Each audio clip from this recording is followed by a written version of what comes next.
Welcome to the Small in the Know video vlog podcast mini episode. A few things to cover. We're going to talk about the Pelicans training camp. We're going to talk about who's been standing out. Obviously, we're going to talk about Zion Williamson. Is there something the public is overlooking with his contract? Very important detail.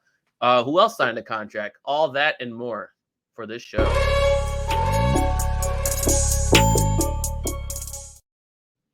Hello, Mason. The training camp preseason has started. It seems like football season's going on, and people in New Orleans are not too happy about what's going on there. So it's a lot of attention on the Pelicans, rightfully so. The Pelicans had their open practice, which they sold out of the free tickets for. So they freed out of Does that count as a sellout if they're you going to buy tickets? I don't know, but still good to see. There were scalpers for those tickets. They were marking them up from $0 to 45 cents. But anyways, that practice was this weekend. Quite the turnout. You were obviously not here, so just wanted to get your impression of what that all looked like from afar. And I can tell you what my impression was on the ground. Yeah, I mean, general excitement, which is awesome. Even the days leading up to it, you could tell people were just ready for basketball again. And I guess it hasn't been that long since summer league, but basketball is becoming a 12-month a year type sport, like many of the others. But you could tell like every little thing that was happening. I guess the one thing I'm curious about from your end that wasn't abundantly clear was there actually a game that got played on Saturday? Was there a scrimmage or anything? Like what?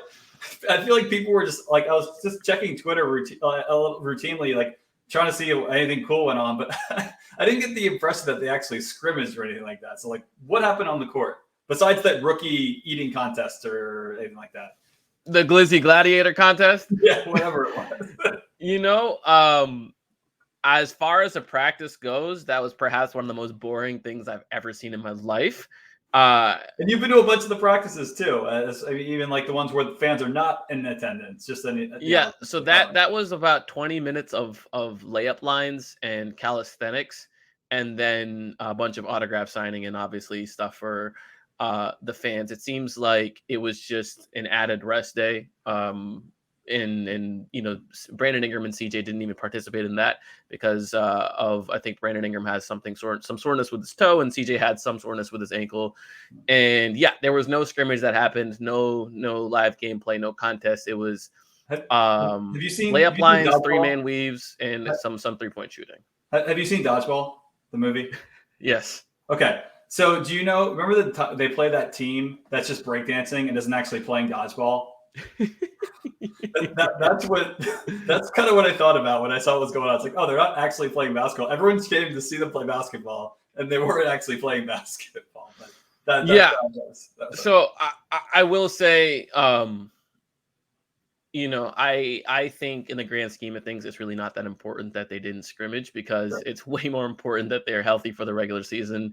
And if the training staff and coach deems that they need a rest, takes priority over everything else, in my opinion. However, it is kind of a scheduling gaffe, in my opinion, to have open practice schedule, to advertise it so much, to advertise the fact that it got sold out, have people drive in from places far away as Shreveport, and spend their time to come and just kind of watch these layup lines. And it lasted an hour exactly, including the hot dog eating contest and the costume singing contest, which, by the way, this year's rookie class, absolutely like full send on all of that stuff. There was no hesitation. There was no like, oh, I don't know if I should do this. Like, I think we all remember Zion's year. It was just Nikhil, who leaned all the way into his performance. But this time it seemed like all the rookies brought it, and Darion Sebron, won the annual Pelicans idol this time around. Was EJ there?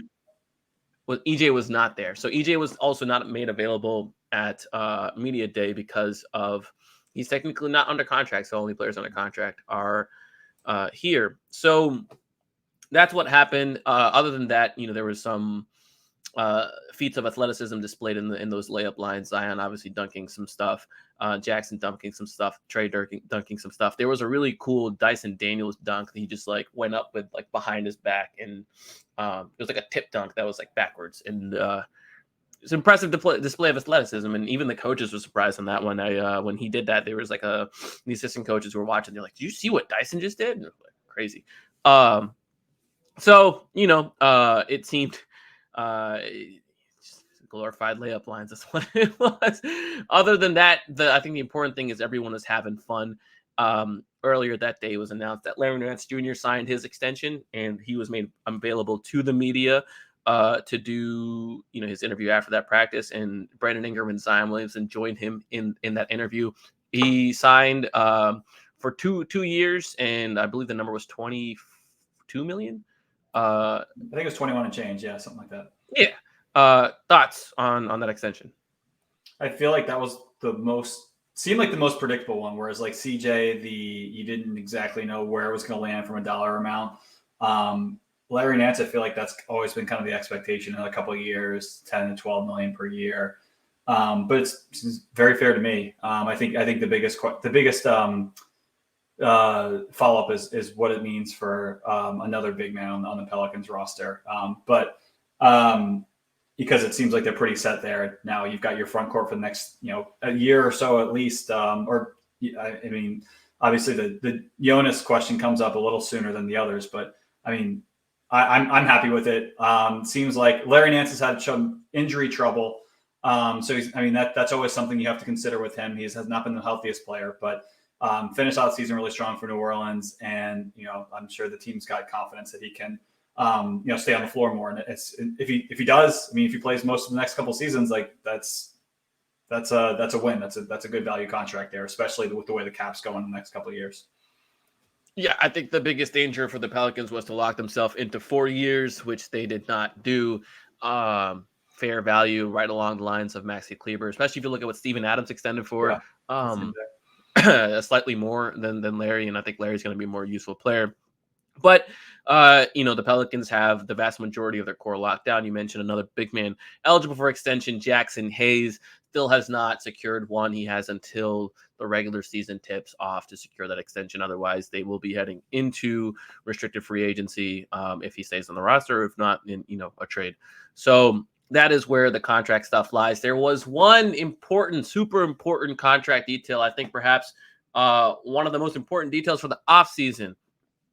Christian Clark, excellent reporter, reported that Zion Williamson is eligible for his full 30% of the max if he qualifies for the MVP, the Defensive Player of the Year, or first team. Typically, the way this Rose Rule escalator works is you can also allow him to be eligible for that amount if he hits second team or third team. You can also allow him to be eligible for any amount between 25% to 30%.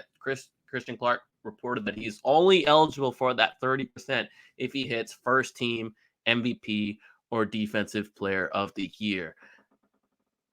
I think that's huge. What are your thoughts on that? Yeah, absolutely. I guess there's a small. I haven't had a chance to read Christian's article in detail. I just saw the tweet about it. But is there a sliding scale here? So can he be eligible for? Is he eligible for more than 25% but less than 30% if he gets the third team? Or is it he definitively not? Or do we not? Is that really not reported yet? That has not been reported yet in clarity, as far as I am aware. I have also asked for that and not received any clarity in return. So I guess those details will trickle out, and I'll have to dig around the league a little more, see what I can get on that front. But the important thing is, I think when you're planning for the Pelicans cap landscape in the future with all of these extensions on the book, that extra 5% that Zion might trigger, well, there's a little bit of breathing room. And maybe there is a sliding scale, but every percent that they're saving gives them a little bit of breathing room. Yeah. And I'm not saying this again from the perspective of like, oh, this team needs to save money, but I'm saying this from the perspective of trade flexibility and the ability to add impactful players on the roster using exceptions like the mid-level. So that's super interesting to me. It's super fascinating to me that beyond the no option, Zion agreed to that. Yeah, that's probably the most unexpected part to me, because it does feel like it's not like he gave a ton of You can't say he gave a ton of concessions, because you could also make the counter argument that has he played over the last 3 years to the level of somebody who should be a max player, no question. So I mean, because obviously the potential is there, but the jury's out on that with all the injuries. But that said, yeah, I'm pretty surprised that he kind of acquiesced to this part of the contract. And I think one last comment on what you're talking about, as far as not about the Pelicans saving money.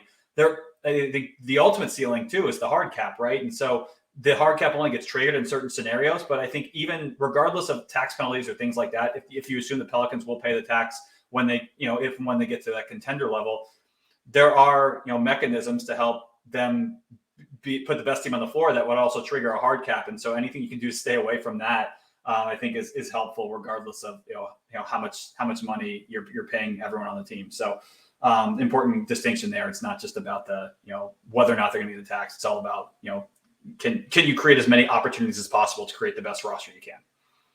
Yeah, interesting little nugget that Christian was able to dig up and report. Hopefully we get a little bit more clarity on what that contract looks like going forward. But all in all, it seems like the Pelicans are going in with this core. For the most part, people are healthy, even if, there might be some toe soreness here or there. I'm not concerned about what happens in the preseason, though it's great that the Pelicans don't have an opportunity to lose to an NBL team like the Phoenix Suns. It's fantastic that they don't have that opportunity. The process of what the Pelicans are going to do is so much more important. And just the fact that we're going to be able to get Zion out on the court, finally, we'll see, in what capacity he's allowed to go. Or not just him, just all of the starters. It seems like Willie Green was sort of hedging his bets a little bit and saying, it's possible that Brandon might not go for a couple, or CJ might not go for a couple. And that's standard stuff across the NBA, nothing to take alarm with. But, other than that, training camp seems to be going well. The vibes are good. And this is the time of year where everyone's happy. Hopefully that carries into their performance moving forward. This has been our training camp recap. If we get more information, we'll bring it your way. Shout out to our sponsors, DraftKings and Royal Honda.